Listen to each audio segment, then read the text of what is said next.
Hello and shalom everyone. मैं sister Jyoti और फिर से आप सभी भाई बहनों को प्रभु क्रिस्त में प्यार भरा स्वागत करती हूँ। परमेश्वर आप सबको बहुत की आशीष दे और आप सभी प्रभु में आगे बढ़ रहे हैं, मैं विश्वास करती हूँ।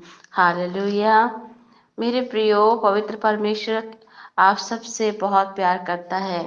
जैसा मैं शुरुआत से कहते हुए आई थी कि कोई आपसे प्यार करता है तो वो सबसे ज्यादा प्यार करने वाला यीशु है, जो आपसे हमेशा बेइंतहा मोहब्बत करता है और वो करता रहेगा। हालेलुया। आज जो वचन मैं आप सभी के सामने शेयर करने वाली हूँ, आज का संदेश जो है प्रभु की महिमा के लिए हो, और ये वचन और ये संदेश बिलीव करती हूँ आपके जीवन में आशीष का कारण होगा। आमीन। आज का टॉपिक जो मैंने चुना है वो है, हमारी सहायता कहाँ से आती है। आइए आज हम जानेंगे हमारी सहायता कहाँ से आती है। मेरे प्रियो, ये समय बहुत पेंडेमिक स्थिति है और पिछले 2 साल से जो कोरोना का टाइम रहा है, तो बहुत सारे मेरे भाई बहनों की नौकरी भी चली गई है और काफ़ी लोग दिक्कत और परेशानी से भी गुजर रहे हैं। काफ़ी के घरों में कर्जों की समस्या बढ़ गई है। किन्हीं किन्हीं के घर में तो शायद एक वक्त की रोटी भी नसीब नहीं हो पाती है। पर जो लोग प्रभु पर बिलीव करते हैं, जो प्रभु पर विश्वास करते हैं, वचन कहता है कि प्रभु उन्हें कभी भूखा नहीं रहने देगा। हालेलुया। जो लोग प्रभु पर ईमान रखता है, परमेश्वर उसकी सहायता हर तरफ से करता है। आइए हम वचन में देखें कि किस तरह से प्रभु हमारी सहायता करता है। आमीन। भजनकार 121 में लिखता है, मैं अपनी आंखें पर्वतों की ओर लगाऊंगा, मुझे सहायता कहाँ से मिलती है। मुझे सहायता यहोवा की ओर से मिलती है, जो आकाश और पृथ्वी का करता है। आमीन।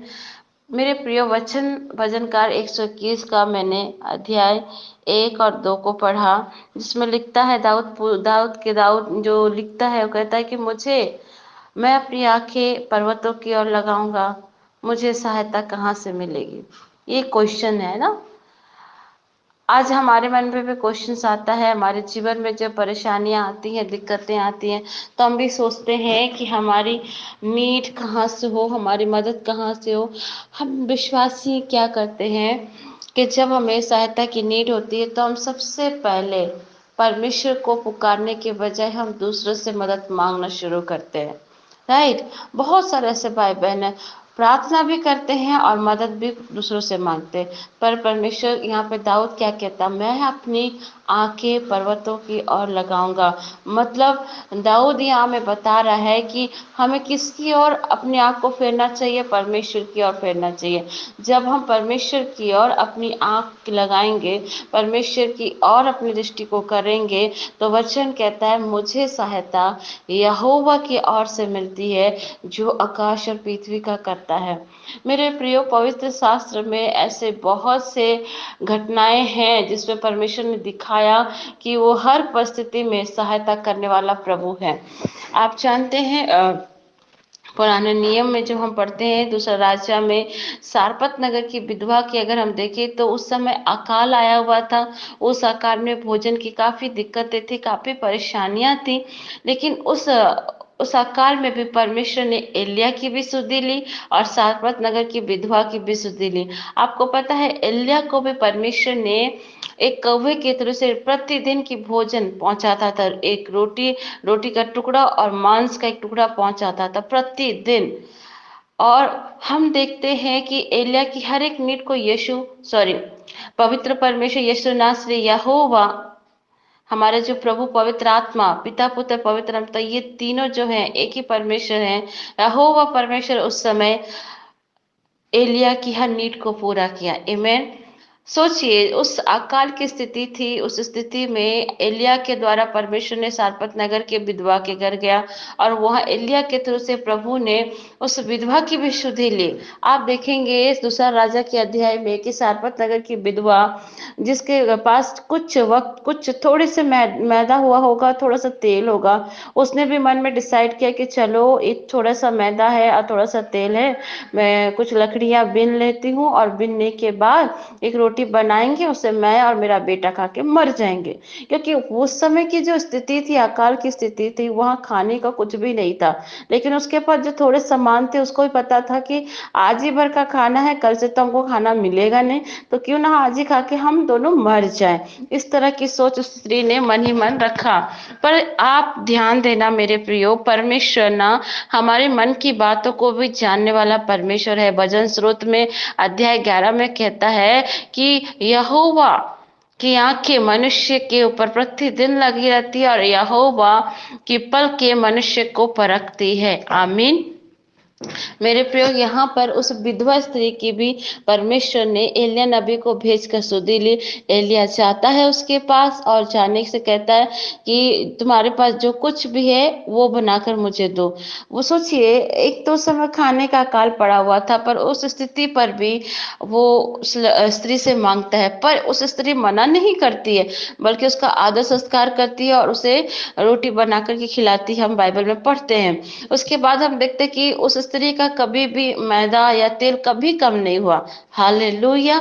अकाल की स्थिति तक प्रभु ने उस स्त्री और उसके पूरे रिलेटिव खानदान को भी खिलाया। मेरे प्रियो, आज की स्थिति जो है, इस समय सच में हमें सबसे ज्यादा नीड अगर है तो परमेश्वर की है। क्योंकि आप आज जो कुछ भी खा रहे हो, पी रहे हो, जहां भी हो, जैसे भी हो, वो प्रभु के अनुग्रह और दया से। आज आपकी सहायता कोई मनुष्य के द्वारा नहीं हो सकती। आज आपकी सहायता किसी बड़े व्यक्ति के द्वारा नहीं हो सकती। आपकी सहायता कहाँ से आएगी? परमेश्वर की ओर से आएगी। जब आप प्रभु को पुकारेंगे, प्रभु से मदद मांगेंगे, तो आपको हर नीड पूरा करेगा। आपको पता है, हमारा प्रभु इतना अच्छा है, आप उसको नहीं भी बोलते ना तो भी वो आपकी मदद करता है। क्योंकि उसने कहा है न्याय नियम में, आप पढ़ सकते हैं मत्ती रचित सुसमाचार में, और परमेश्वर ने कहा, ना तुम खाने की चिंता करना, ना तुम रहने की चिंता करना, ना कपड़े की चिंता करना, क्योंकि तुम्हारे स्वर्गीय पिता को ये सब चीजें मालूम है। मेरे प्रियो, परमेश्वर जब आकाश के पक्षियों को खिलाता है, जो ना तो बोते हैं ना काटते, उससे बढ़कर उसने हमसे प्रेम किया है, तो वो हमारी सुधि लेने वाला परमेश्वर है। वो आपकी हर एक चिंताओं को जानता है। हालेलुया। इसलिए मेरे प्रियो, आपको चिंता नहीं बल्कि प्रार्थना करना है। पर यहाँ पर देखा जाए तो हम विश्वासी बाइबल पढ़ने के बावजूद भी हम झूठे हैं, अगर देखा जाए तो। क्योंकि हम लोग बाइबल पढ़ते हैं और चिंता भी करते हैं, राइट। क्योंकि हम लोग, हमें पवित्र शास्त्र बताता है कि सारी चिंता मुझ पर डाल दो। पर क्या हम ऐसा करते हैं? हम पवित्र शास्त्र भी पढ़ते हैं और चिंता भी करते हैं, है ना झूठे? जब बाइबल पढ़ते हैं तो हमें ईमान प्रभु पर रखना चाहिए, पर हम ऐसा नहीं कर पाते हैं। ये ह्यूमन नेचर है कि हम कितनी भी कोशिश कर ले, हम नहीं कर पाते। पर प्रभु कहता है कि अपनी सारा बोझ मुझ पर डालना, अपनी सारी चिंता मुझ पर डालना, और अपने मन की सारी बातें खोल कर कहना। यहाँ दाऊद भी भूखा था। दाऊद के पीछे भी साउल बार बार पड़ता था, कई राजाओं से उसे फाइटिंग करनी पड़ती थी। कभी वो जंगल में कंदराहों में छिपता था, उसे भी खाने को नहीं मिल रहा था, पर फिर भी उस जगह से उसने प्रभु से मदद मांगी, प्रभु से सहायता मांगी, और उसने लिखा कि मुझे सहायता कहाँ से मिलती है? मुझे सहायता यहोवा की ओर से मिलती है, जो आकाश और पृथ्वी का करता है। आमेन। मेरे प्रियो, परमेश्वर, अगर पढ़ो इस वचन को कि आकाश और पृथ्वी का कर्ता मेरी सहायता करता, मतलब परमेश्वर का वचन हमें समझा रहा है कि आप जब इस संसार में आए भी नहीं है ना, या आए भी नहीं थे, उससे पहले ही परमेश्वर ने आपकी हर नीड को पूरा किया। मेरे और आपके पैदा होने से पहले ही प्रभु ने हर एक चीजों को बनाया। आप देखेंगे उत्पत्ति ग्रंथ में कि आदम और हवा बाद में बनाए गए थे। सबसे पहले परमेश्वर संसार की रचना करी, पेड़ पौधे, फूल फल, पशु पक्षी, हर चीज को पहले परमेश्वर ने बनाया। नदी पहाड़ जंगल सब कुछ बनाया। उसके बाद परमेश्वर ने आदम और हवा को बनाया। हालेलुया। क्योंकि प्रभु को पता था कि आदम और हवा के बनने से पहले उनको ये सारी चीजों की आवश्यकताएं होंगी। तो जब प्रभु परमेश्वर ने संसार की रचना की और हमें और आपको यहाँ भेजा, तो वो हमारी सुधि लेने भी जानता। उसे पता है हमारी आवश्यकताएं क्या है, उसे पता है हमारी नीड क्या है, उसे पता है कि मेरे बेटे को अब क्या चाहिए और क्या नहीं चाहिए। वरन प्रभु चाहता कि हर बात के लिए तुम उससे मदद मांगो, हर एक चीज की सहायता परमेश्वर से मांगो।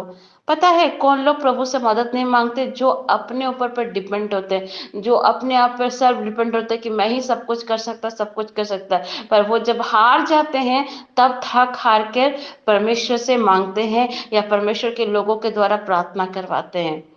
मेरे प्रियो, ऐसा ना करें। हर बात प्रभु से कहें, हर बात परमेश्वर से मदद मांगे। प्रभु आपकी मदद करेगा, क्योंकि वो वचन में ही तो कहता है कि हमारी सहायता कहाँ से मिलती है?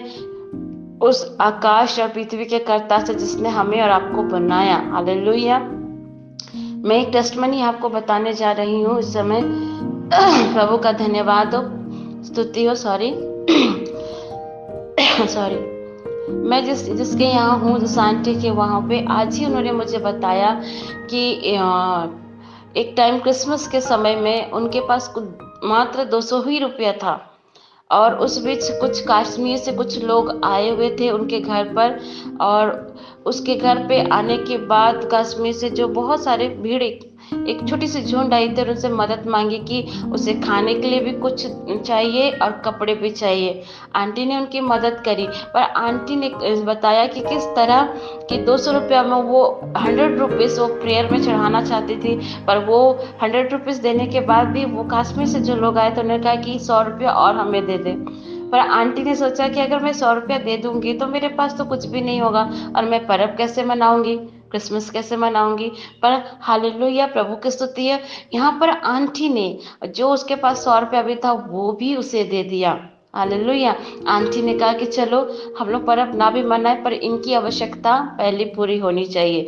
और उस आंटी ने उनके पास जो 200 रुपया था वो भी उन्हें दे दिया। फिर हम देखते हैं जब ऐसा उसे दिया तो कुछ ही वक्त में आंटी के रिलेटिव में उनका एक भतीजा, उन्होंने फ़ोन करके कहा कि मैं आपके अकाउंट में कुछ रुपए भेजता हूँ। 5000 के आसपास भेजा गया था कि आप लोग पर्व मनाएं। हालेलुया। यहाँ पर ध्यान देने वाली बात है मेरे प्रियो, उस आंटी के हृदय में प्रभु ने कार्य किया। उसने सोचा कि ये पैसा मैं इनको दे देती हूँ, मैं पर्व नहीं मनाऊंगी, लेकिन प्रभु सुध ही लेने वाला परमेश्वर है। आप जब दूसरों के लिए करते हो तो परमेश्वर ऑटोमेटिक आपके जीवन में करता। इनके पास सिर्फ 200 रुपया था, और ये 200 रुपया इन्होंने उस झुंड को दे दिया जो बहुत दूर से आई थी। और वो खाने के लिए उनके पास कुछ नहीं था, कपड़े नहीं थे। उन्होंने कपड़ा भी दिया और उनको पैसा भी दिया। पर इन्होंने जो दिया, परमेश्वर ने इनकी ध्यान को, इनकी उदारता को देखते ही उसी वक्त, उसी घड़ी उसके भतीजे के मन में भी कार्य करके उनके घर में भी पैसे भिजवाए, और उन्होंने क्रिसमस अच्छे से मनाया। हालेलुया। हमारा परमेश्वर सुध ही लेता। मैं क्यों ये बात को कह रही हूँ? जब हम किसी की मदद करते हैं, जब हम किसी की सहायता करते हैं, तो ऑटोमेटिक यहोवा परमेश्वर हमारी सहायता करता है। हालेलुया। परमेश्वर कभी कभी देखता है अपने लोगों की, वो की मदद करता है या नहीं करता है, परखता भी है हमारा परमेश्वर, है ना। इसलिए मेरे प्रिय, जो जरूरतमंद हैं और आप जानते हैं कि उस व्यक्ति को नीड है, उसकी आवश्यकताएं हैं, और आपके पास वो सामर्थ्य है और आप कर सकते हैं, तो निश्चय एक दूसरे की मदद करें। मेरे प्रियो, आपकी सहायता, जब आप ऐसा करते हो तो आपकी भी सहायता परमेश्वर करता है। हालेलुया। मेरे प्रियो, आज जैसा बीज बोएंगे, आप जब एक दूसरे की सहायता करेंगे तो परमेश्वर ऑटोमेटिक आपकी सहायता का प्रतिफल देगा। मैं एक चीज कहना चाहूंगी, बहुत सारे इस समय अन्य जाति जो प्रभु को नहीं जानते हैं, लेकिन फिर भी वो पवित्र शास्त्र के द्वारा दिए गए कार्य को ही कर रहे हैं। इस लॉकडाउन में, इस महामारी में अगर देखें तो बहुत सारे अन्य जाति के भाई बहनों ने एक दूसरे को मदद की, राशन के द्वारा बहुत चीज़ों से मदद की। राशन हो, कपड़े हो, खाने पीने की हर एक चीज़ से एक दूसरे की मदद की। यही तो हमारा परमेश्वर भी चाहता था ना, और चाहता है कि हम एक दूसरे की मदद करें। हाँ, उनकी आंखें अब तक खुली नहीं है। जब प्रभु उनकी आंखों को खोलेंगे तो निश्चय वो भी जान जाएंगे कि उन्होंने वो जो कार्य कर रहे हैं, एक दूसरे की मदद कर रहे हैं, एक दूसरे की सहायता कर रहे हैं, भूखों को खिला रहे हैं, नंगों को वस्त्र दे रहे हैं। मेरे प्रिय, ये सिर्फ विश्वासी नहीं, मैं अविश्वासियों के में भी देखी हूँ, बहुत सारे अन्य जाति के भाई बहनों को भी देखी हूँ जो गरीबों की मदद करते हैं, गरीबों की सुधि लेते हैं, अनाथ आश्रम में बच्चों की सुधि लेते हैं, बूढ़ों की सुधि लेते हैं। हालेलुया। ये सब कार्य ना मेरे प्रियो, ये प्रभु के द्वारा रचाया गया और प्रभु ही उनके मन में कार्य करता। पर हाँ, बशर्ते प्रभु जिनको चुनता है उनकी आंखों को खोलता है। पर पौलुस चिताता भी एक जगह कि दुष्ट ने इनकी आंखों को बंद करके रखा है, इसलिए ये परमेश्वर के उजाले में स्वरूप को नहीं देख पाते हैं। लेकिन मेरे प्रियो, प्रभु जिनको चुनता है प्रभु उनकी आंखों को भी खोल देता है। मेरे प्रियो, ये अन्य जातियां भी प्रभु के द्वारा सिखाए गए कार्य को ही कर रही हैं। हालेलुया। यहाँ पर समझने वाली बात है, वचन बताता कि सहायता कहाँ से आती है, यहोवा की ओर से। आज हो सकता है स्थिति खराब है, परिस्थिति खराब है, पर ईमान को मत तोड़ने दीजिए, ईमान को मत गिरने दीजिए, वरन उस परमेश्वर से मदद मांगे, उस आकाश और पृथ्वी के कर्ता से मदद मांगे। वो आपके जीवन में सब कुछ पूरा करेगा। आमीन। मैंने पहले भी आपको बताया था, मैंने मेरे जीवन से बहुत सारी ऐसी गवाहियां हैं, अगर मैं उनका वर्णन करते जाऊं तो शायद बात कभी खत्म नहीं हो सकती है, और शायद प्रभु की महिमा करूं तो ये दिन छोटा पड़ जाएगा मेरे लिए। लेकिन मेरे प्रियो, मैं आपको बताना चाहूंगी, मैंने पहले भी पिछले सरमन में भी मैंने बताया, जब मेरे विवाह का टाइम आया था उस समय मेरे पास कुछ भी नहीं था, पर मैंने आकाश और पृथ्वी के कर्ता को निहारा। मेरे होने वाले हस्बैंड के हाथ पर भी कुछ नहीं था। मैंने उनको भी एक ही बात कही कि आइए हम प्रार्थना करेंगे और परमेश्वर से मदद मांगेंगे। हम दोनों ने सिर्फ प्रार्थनाएं करना शुरू की और खुदा बाप ने बड़े बरकत के साथ हमारे विवाह की सारी जरूरतों को पूरा किया। आमीन। मैं इसलिए ये बात कह रही हूँ, आज आपकी परिस्थिति कैसे भी क्यों ना हो, आज आपके हालात कैसे भी क्यों ना हो, परमेश्वर आपकी हर आवश्यकताओं को पूरा करता है। हालेलुया। परमेश्वर चाहता है कि आप उससे मदद मांगो, वो आपकी सहायता करेगा। आमीन। हाँ, कठिन परिस्थिति, हालात बुरे हैं, पर विश्वास अगर प्रभु पर करोगे तो आप कभी लज्जित नहीं होगे, क्योंकि भजन का 37 में भी कहता है, जो लोग यहोवा की ओर ताकते हैं परमेश्वर उसको लज्जित होने नहीं देता है। हालेलुया। परमेश्वर के इस वचन के द्वारा मैं आज आपको इंकरेज करती हूँ, परमेश्वर के संदेश के द्वारा इंकरेज करती हूँ कि आप अपनी मदद परमेश्वर से मांगे, आप अपनी सहायता यहोवा से मांगे, ना किसी मनुष्य से। जब आप प्रभु से मदद मांगे तो ऑटोमेटिक परमेश्वर किसी ना किसी के मन में डालकर आपके लिए वो कार्य को करेगा। आमीन। क्योंकि हमारा परमेश्वर हमारी सुधि लेने वाला परमेश्वर है मेरे प्रियो। हालेलुया। प्रभु की स्तुति हो। मैं आज आपको इंकरेज करती हूँ कि आप अपनी मदद यहोवा से मांगे, परमेश्वर से मांगे। और पवित्र शास्त्र को पढ़कर देखें कि बाइबल में बहुत सारी ऐसी घटनाओं का जिक्र है जहां प्रभु ने उनकी सुधि ली, उनकी सहायता करी। आमीन। सिर्फ खाने पीने की नहीं, हर क्षेत्र में दुश्मनों से बचाव करने में भी परमेश्वर ने सहायता करी। परमेश्वर ने बीमारी में से निकलने में सहायता करी। परमेश्वर मुर्दों को जलाने में भी सहायता करी। हालेलुया। आज प्रभु चाहता है कि आप उनसे मदद मांगो। इस पेंडेमिक स्थिति में किसी मनुष्य पर नहीं, वरन परमेश्वर को निहारो और परमेश्वर से मदद मांगो। जब आप ऐसा करेंगे तो निश्चय प्रभु आपकी सहायता करेगा। प्रभु हर वक्त आपके साथ होता और आपकी हर नीड को पूरा करता। पर फिर भी परमेश्वर चाहता है कि एक बार अपने मन की बातें खोल कर कहें, प्रभु आपकी सहायता करने के लिए तत्पर है। परमेश्वर छोटे से वचन के द्वारा आप सभी भाई बहनों को बहुत आयत की आशीष दे। जय मसीह की। Praise the Lord. Shalom everyone.